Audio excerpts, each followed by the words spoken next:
ధన్యవాదములు అధ్యక్ష. అధ్యక్ష, ప్రభుత్వం సెనియర్ తుఫాన్ అంటూ హడావిడి చేస్తుంది. మంచిదే అధ్యక్ష.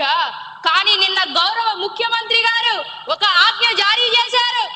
7 రోజులు ఎవరు సముద్రంలోకి వెళ్ళకూడదని.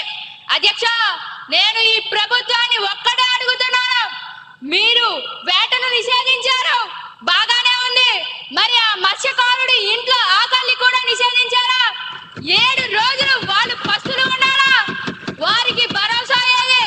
కేవలం పేపర్ స్టేట్మెంట్లు ఇస్తే పట్టు నిన్నదు అధ్యక్ష. మా డిమాండ్ ఒక్కటే. ఈ రోజు సాయంత్రం లోపు ప్రతి మత్స్యకారుని ఖాతాల్లో సరే సరే సరే మీ సమయం అయిపోయింది. మంత్రి గారు సమాధానం చెప్తారు.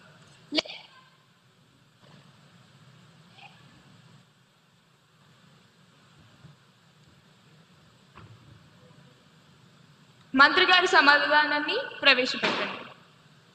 అధ్యక్ష, అరుచుకోవడం కాదు అధ్యక్ష, వినండి.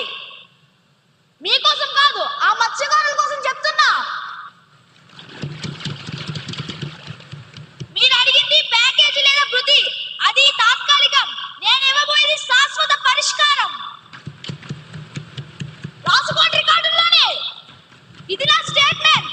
ఇకపై తుఫాను హెచ్చరికల వల్ల ప్రభుత్వం ఎప్పుడైతే వేటను నిషేధిస్తుందో ఆ నిషేధిత రోజుల్లో ఉపాధి హామీ పథకం పని దినాలుగా పరిగణిస్తాం.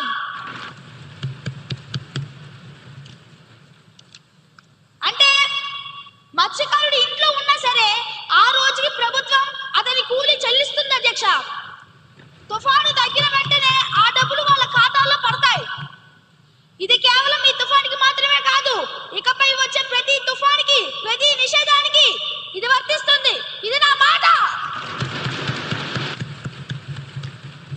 ఇదొక చారిత్రాత్మక నిర్ణయం. తదుపరి అంశం.